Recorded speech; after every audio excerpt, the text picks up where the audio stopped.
देखिए, इस वीडियो में हम लोग पढ़ेंगे अर्थव्यवस्थाओं के प्रकार यानी टाइप्स ऑफ इकोनॉमीज। इकोनॉमी कई प्रकार की होती हैं, जैसे ओपन इकोनॉमी है, क्लोज्ड इकोनॉमी है यानी बंद अर्थव्यवस्था, खुली अर्थव्यवस्था, विकसित, विकासशील और पूंजीवादी, समाजवादी। एक नए टाइप की आपको बताऊंगा मैं, गिग इकोनॉमी यानी गिग अर्थव्यवस्था। सबसे पहले आप कमेंट कीजिए कि इंडिया की इकोनॉमी किस प्रकार की है, बताइए। तो अर्थव्यवस्था के टाइप में इनको कई आधारों पर बांटा गया है। सबसे पहले अगर हम देखें तो नियंत्रण के आधार पर, पूंजी के नियंत्रण के आधार पर, उत्पादन साधनों के नियंत्रण के आधार पर अर्थव्यवस्था को तीन टाइप में बांटा गया है। सबसे पहले पूंजीवादी अर्थव्यवस्था, समाजवादी अर्थव्यवस्था और मिश्रित अर्थव्यवस्था। पूंजीवादी यानी सोशलिस्टिक इकोनॉमी, इसकी क्या विशेषता होती है? यहां पर जो उत्पादन के साधन होते हैं, आप समझते होंगे मेरे ख्याल से, उत्पादन साधन का मतलब क्या हो गया? उत्पादन के साधन का मतलब हो गया कि जो उत्पादन हम करते हैं, जैसे फैक्ट्री, जैसे कंपनियां, जैसे रेलवेज, ज्यादातर इंडस्ट्रीज। तो यहां पर पूंजीवादी अर्थव्यवस्था, समाजवादी अर्थव्यवस्था में क्या होता है कि उत्पादन के अधिकतर जो साधन होते हैं वो गवर्नमेंट के कंट्रोल में होते हैं, सरकारी क्षेत्र का अधिक नियंत्रण होता है, या फिर इसी को हम सार्वजनिक क्षेत्र कहते हैं, यानी पब्लिक सेक्टर का डोमिनेंस होता है पूंजी के साधनों पर। ज्यादातर कंपनियां सरकारी मिलेंगी, ज्यादातर फैक्ट्री सरकारी मिलेंगी, सरकार का पूरी तरह से अर्थव्यवस्था पर नियंत्रण होता है, कंट्रोल होता है। तो जब कोई इकोनॉमी गवर्नमेंट के कंट्रोल में होती है उसे हम क्या कहते हैं? समाजवादी यानी सोशलिस्टिक इकोनॉमी कहते हैं। जैसे अगर हम पहले यूएसएसआर की इकोनॉमी को देखें, यूएसएसआर मतलब रूस, रूस का ही पुराना नाम है USSR, union of Soviet socialistic Republic. तो यूएसएसआर की जो इकोनॉमी थी वो किस प्रकार की अर्थव्यवस्था थी? सोशलिस्टिक। आज भी है, सरकार का बहुत नियंत्रण है। सेकंड आप एग्जांपल यहीं पर ले सकते हैं, चाइना। चाइना की इकोनॉमी भी तो भाई साहब पूरी तरह से सरकार के कंट्रोल में है। तो जो समाजवादी अर्थव्यवस्थाएं होती हैं इन पर सरकार का अधिक कंट्रोल होता है, गवर्नमेंट सेक्टर का अधिक नियंत्रण होता है। लेकिन पूंजीवादी जो अर्थव्यवस्था होती है, कैपिटलिस्टिक, इसकी विशेषता यह होती है कि यहां पर प्राइवेट सेक्टर, प्राइवेट कंपनियों का ज्यादा कंट्रोल होता है, गवर्नमेंट का कम कंट्रोल होता है। यहां पर जो प्राइवेट सेक्टर होता है, निजी कंपनियां, वो पूरी तरह से व्यापार करने के लिए, ट्रेड करने के लिए, अपने मन के अकॉर्डिंग काम करने के लिए फ्री होती हैं। सरकार शिकंजा नहीं कस कर रखती है, सरकार इनको कंट्रोल नहीं करती है बहुत ज्यादा। तो आपको जैसे किसी वस्तु का कीमत डिसाइड करनी है, पैसे डिसाइड करने हैं, तो प्राइवेट सेक्टर की कंपनियां आसानी से करती हैं, वही डिसाइड करती है कि क्या प्राइस होगा। जैसे उन्होंने पेट्रोल निकाला तो क्या प्राइस होगा। लेकिन जो समाजवादी अर्थव्यवस्था होती है उसमें गवर्नमेंट कंट्रोल करती है पूरी तरह से, कि पेट्रोल अगर किसी कंपनी ने निकाला है, लेकिन रेट पूरी तरह से कौन तय करेगा? देश की सरकार। तो समाजवादी में गवर्नमेंट का कंट्रोल है, पूंजीवादी में प्राइवेट सेक्टर का कंट्रोल है। एग्जाम्पल अगर हम देखें पूंजीवादी अर्थव्यवस्था के तो कौन से हो जाएंगे? पूंजीवादी अर्थव्यवस्था का एग्जाम्पल हो जाएगा यूएसए, पूंजीवादी अर्थव्यवस्था का एग्जाम्पल हो जाएगा ब्रिटेन, कनाडा। ये सब जो हैं ये कैपिटलिस्टिक इकोनॉमी है। बहुत सारे यूरोपीय देश जो हैं तो कैपिटलिस्टिक इकोनॉमी है। यहां पर जो होता है पूंजीवादी अर्थव्यवस्था में, सरकार पूरी तरह से कंपनियों को फ्री छोड़ देती है, और कंपनियां जो है लाभ कमाने के लिए, अधिक से अधिक लाभ कमाने के लिए क्या करती हैं? काम करती हैं जनता के लिए। लेकिन पूंजीवादी अर्थव्यवस्था की एक बढ़िया चीज ये है कि कैपिटलिस्टिक इकोनॉमी में लोगों को अच्छी सुविधाएं मिलती हैं। प्राइवेट सेक्टर जब काम करता है तो अच्छे से अच्छी सुविधाएं, जैसे आज आप इंडिया में ही देख लीजिए, जो प्राइवेट सेक्टर की बैंकें हैं, उन बैंक में अगर आप जाएंगे तो बढ़िया तरीके से ऑफिस होता है, एकदम चकाचक, अच्छे से एसी चल रहे होते हैं कई सारे, एकदम ठंडा माहौल होता है। और अगर हम गवर्नमेंट सेक्टर की बैंक में चले गए तो पहले तो वो कहेंगे साहब सर्वर नहीं आ रहा है, काम अच्छे से नहीं करेंगे, है ना, कई बार ऐसा होता है। और माहौल भी इतना अच्छा, बिल्डिंग भी इतनी अच्छी नहीं होती है। तो प्राइवेट सेक्टर में क्या होता है कि सुविधाएं अच्छी मिलती हैं जनता को, और गवर्नमेंट सेक्टर में क्या होता है कि सुविधाएं इतनी अच्छी नहीं मिलती हैं। ठीक है। फिर आती है मिश्रित अर्थव्यवस्था। इन दोनों का मिश्रण, मिक्स्ड इकोनॉमी होती है। एग्जाम्पल के लिए आप देख सकते हैं, तो इसमें क्या होता है, इसमें private sector plus government sector, दोनों का कंट्रोल होता है, दोनों का नियंत्रण होता है, प्राइवेट सेक्टर का भी और गवर्नमेंट सेक्टर का भी, दोनों का कंट्रोल होता है। किसमें? मिक्स्ड इकोनॉमी में। ये दोनों का मिश्रण है। एग्जाम्पल अगर आप देखें, बहुत अच्छा एग्जाम्पल है इंडिया, भारत। अगर आपने देखा होगा, यहां पर इंडिया में प्राइवेट हॉस्पिटल भी होते हैं, गवर्नमेंट हॉस्पिटल भी होते हैं, प्राइवेट गाड़ियां भी चलती हैं, बसें, और सरकारी बसें भी चलती हैं, प्राइवेट स्कूल होते हैं, गवर्नमेंट स्कूल होते हैं इंडिया में। समझ में आ रहा है ना आपके? तो यहां पर क्या है कि प्राइवेट और गवर्नमेंट सेक्टर दोनों का एग्जिस्टेंस होता है। प्राइवेट बैंकें भी हैं इंडिया में और गवर्नमेंट बैंकें भी हैं, सरकारी क्षेत्र की बैंकें भी हैं। तो कुल मिला के यहाँ पर दोनों ही प्राइवेट और गवर्नमेंट दोनों सेक्टर का एग्जिस्टेंस होता है। जैसे इंडिया और दुनिया के मैक्सिमम देश जो हैं वो मिक्स्ड इकोनॉमी पर काम करते हैं। गवर्नमेंट का भी थोड़ा सा कंट्रोल होता है उत्पादन के साधनों पर, और प्राइवेट सेक्टर का भी नियंत्रण होता है, कंट्रोल होता है। तो ये नियंत्रण के आधार पर, पूंजी के साधनों के नियंत्रण के आधार पर अर्थव्यवस्था 3 टाइप की थी। फिर उसके बाद आते हैं हम लोग वैश्विक संबंध के आधार पर, यानी फॉरेन कंट्रीज के साथ रिलेशंस के आधार पर। इसके आधार पर इकोनॉमी जो होती है इसको डिवाइड किया गया है 2 पार्ट्स में। सबसे पहले ओपन इकोनॉमी। ओपन इकोनॉमी क्या होती है? ये जो खुली अर्थव्यवस्था होती है, इसकी विशेषता यह है ओपन इकोनॉमी की कि यहां पर ओपन इकोनॉमी दुनिया के विभिन्न देशों के साथ व्यापार करने के लिए ओपन होती है, खुली होती है।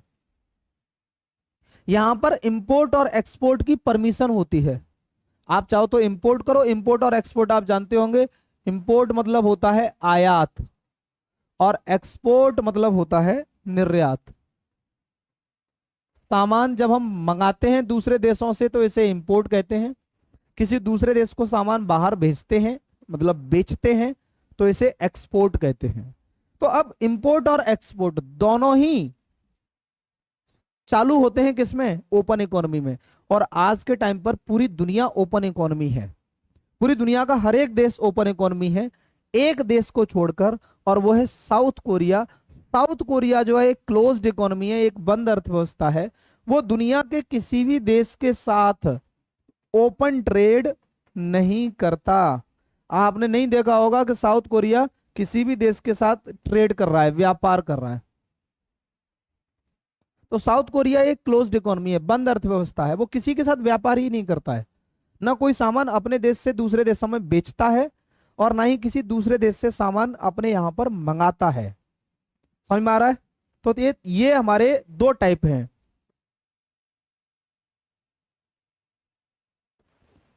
ओपन इकोनॉमी और क्लोज्ड इकोनॉमी, 2 टाइप की इकोनॉमी होती है वैश्विक संबंधों के आधार पर। और इंडिया को देखेंगे तो आपको पता है कि इंडिया दूसरे देशों के साथ ट्रेड करता भी है और सामान मतलब बेचता भी है। हम लोग बेचते हैं, जूता बेचते हैं, एग्रीकल्चर प्रोडक्ट्स बेचते हैं हमारे, और हम फल वगैरह फ्रूट्स एक्सपोर्ट करते हैं, कॉफ़ी एक्सपोर्ट करते हैं, चाय एक्सपोर्ट करते हैं, मसाले एक्सपोर्ट करते हैं दूसरे देशों को। हम इंपोर्ट क्या क्या करते हैं? मशीनरीज इंपोर्ट करते हैं, और हमारा जो भी टेक्नोलॉजी का सामान है जैसे मोबाइल फ़ोन वगैरह, ये सब कंप्यूटर, लैपटॉप, एसेसरीज, ये सब हम इंपोर्ट करते हैं, आयात करते हैं। यानी हम जो है, भारत जो है एक ओपन इकोनॉमी है। फिर आता है विकास के आधार पर, on the basis of development. इसके कई सारे पैरामीटर हैं। किसी देश में आधारभूत संरचना, बिजली, पानी, सड़क अगर अच्छी है तो उसको हम विकसित कहेंगे। किसी देश में शिक्षा का स्तर अच्छा है, उसको हम विकसित कहेंगे। हेल्थ यानी स्वास्थ्य सुविधाएं अच्छी हैं, विकसित कहेंगे। किसी देश में पर कैपिटा इनकम और नेशनल इनकम ये ठीक ठाक स्तर पर है, प्रति व्यक्ति आय और राष्ट्रीय आय ज्यादा है। प्रति व्यक्ति आय ज्यादा है मतलब देश विकसित है। हमारे यहाँ पर इंडिया में देखा जाए तो पर कैपिटा इनकम काफी कम है, कंपैरिजन किया जाए तो यूएसए और यूरोपियन कंट्रीज से। तो क्योंकि अभी हम डेवलप्ड नेशन नहीं है, अभी हम विकसित अर्थव्यवस्था नहीं है। समझ में आ रहा है? ये विकास के आधार पर, विकास के पैरामीटर्स हैं जो मैंने आपको बताए। तो कैसे तय करेंगे कि कोई देश एक विकसित देश है? इसका कोई 100% कोई क्राइटेरिया थोड़ी है।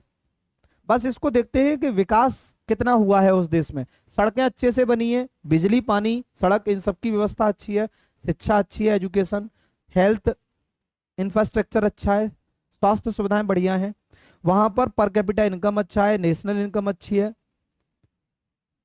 जो एनवायरनमेंट है इकोनॉमी का, वो जो इंडस्ट्रीज होती हैं उनको ग्रो करने वाला एक एनवायरनमेंट है। तो इन सब बेसिस पर देखा जाए तो अर्थव्यवस्था को देखते हैं हम विकसित अर्थव्यवस्था। अब जहां पर ये सारी चीजें अच्छी होती हैं वो विकसित, जहां पर ये सारी चीजें अच्छी नहीं होती हैं और वो विकसित हो रही होती हैं वो विकासशील। विकसित देशों में कौन से आ जाएंगे? विकसित देशों में वही यूएसए आ जाएगा, कनाडा आ जाएगा, इंग्लैंड आ जाएगा, जापान आ जाएगा। रूस अभी एक विकसित अर्थव्यवस्था नहीं है और ना ही चाइना है, विकासशील है ये। विकासशील में आ जाएगा इंडिया, भारत। इंडिया क्या है? तो इंडिया एक विकासशील अर्थव्यवस्था, एक डेवलपिंग नेशन है। हमारे यहाँ पर ये सारी सुविधाएं जो हैं ये धीरे धीरे आगे बढ़ रही हैं। चाइना भी इसी में आएगा, चाइना विकसित नहीं हुआ है याद रखना। रूस भी इसी में आएगा, पाकिस्तान भी इसी में आएगा, इंडोनेशिया भी इसी में आएगा, ये सब। फिर आती है विकसित अर्थव्यवस्था, सॉरी अविकसित यानी नॉन डेवलप्ड। नॉन डेवलप्ड में जहां पर बिजली, पानी, सड़क, स्वास्थ्य सुविधाएं, एजुकेशन और national income, per capita income, GDP सब कुछ डाउन है, लो टेक्नोलॉजी है देश में, अभी भी पुरानी टेक्नोलॉजी यूज कर रहे हैं, डिफेंस के मामले में कमजोर हैं। तो ऐसी इकोनॉमी जो है वो क्या कहलाएंगी? वो कहलाएंगी अविकसित अर्थव्यवस्थाएं, नॉन डेवलप्ड इकोनॉमीज। और नॉन डेवलप्ड में बहुत सारे अफ्रीकन कंट्रीज आ जाएंगी, बहुत सारे छोटे छोटे देश हैं। आप इसमें शामिल कर सकते हैं किसको? युगांडा को शामिल कर सकते हैं, इसमें रवांडा को हम शामिल कर सकते हैं, इसमें हम बुरुंडी को शामिल कर सकते हैं, ठीक है। कांगो चले जाइए आप, इन कांगो में कांगो को भी शामिल कर सकते हैं, इथोपिया चले जाइए, बहुत सारे देश हैं बहुत बेकार स्थिति में। और विकसित अर्थव्यवस्था में एक और होता है कि लोगों का जो लिविंग स्टैंडर्ड होता है वो भी काफी लो होता है, अच्छे से जीवन नहीं जीते, जो जीवन स्तर होता है, रहना खाना ये सब सुविधाएं बहुत लो होती हैं अविकसित में। तो ये हमारी अर्थव्यवस्थाएं जो थी मैंने आपको किस किस आधार पर बताई? 3 आधार पर बता दी। अब उसके बाद एक और डिफरेंट टाइप की इकोनॉमी होती है जिसको बोलते हैं हम गिग इकोनॉमी, यानी गिग अर्थव्यवस्था, गिग इकोनॉमी यानी गिग अर्थव्यवस्था। अब ये क्या होती है? गिग इकोनॉमी बेसिकली वह इकोनॉमी जिसमें जो फ्रीलांसर्स होते हैं, फ्रीलांसर्स मतलब असंगठित क्षेत्र के मजदूर, असंगठित क्षेत्र के काम करने वाले लोग। एक तो होता है कि लोग अपना एक संगठन बना लिया, जैसे मजदूरों की एक कंपनी है, काम करने वाले लोगों की एक कंपनी है, और उस कंपनी के थ्रू लोग हायर होते हैं, उसमें जॉब करते हैं 1 लाख लोग, 50,000 लोग, 40,000 लोग। किसी कंपनी को जरूरत पड़ी तो उस कंपनी से कांटेक्ट किया मजदूरों के लिए। लेकिन एक होता है लोग फ्रीलांसर के रूप में काम करते हैं, उनकी नौकरी फिक्स नहीं होती, निश्चित नहीं होती। जैसे आजकल आप देख रहे होंगे जोमेटो पर, स्विगी पर जो लोग काम करते हैं उनकी नौकरी कोई फिक्स थोड़ी है, वो आज काम कर रहे हैं, कल नहीं जा रहे हैं तो कोई बात नहीं है, परसों फिर चले गए तो फिर उनको पैसा मिलेगा। जिस दिन काम करेंगे उस दिन पैसा मिलेगा, नहीं काम करेंगे उस दिन पैसा नहीं मिलेगा। तो संगठित नहीं है, फ्रीलांसर्स हैं। और ऐसी इकोनॉमी जिसमें फ्रीलांसर्स की संख्या बहुत ज्यादा होती है उसको गिग इकोनॉमी कहते हैं, जहां पर लोगों की नौकरी निश्चित नहीं है उसको गिग इकोनॉमी कहते हैं। तो ये अर्थव्यवस्थाओं के कुछ टाइप थे। और वीडियो आपको कैसी लगी कमेंट करके जरूर बताइए। प्लस इस प्रकार की वीडियो लाता रहता हूं, चैनल को सब्सक्राइब कर लीजिए। जय हिंद।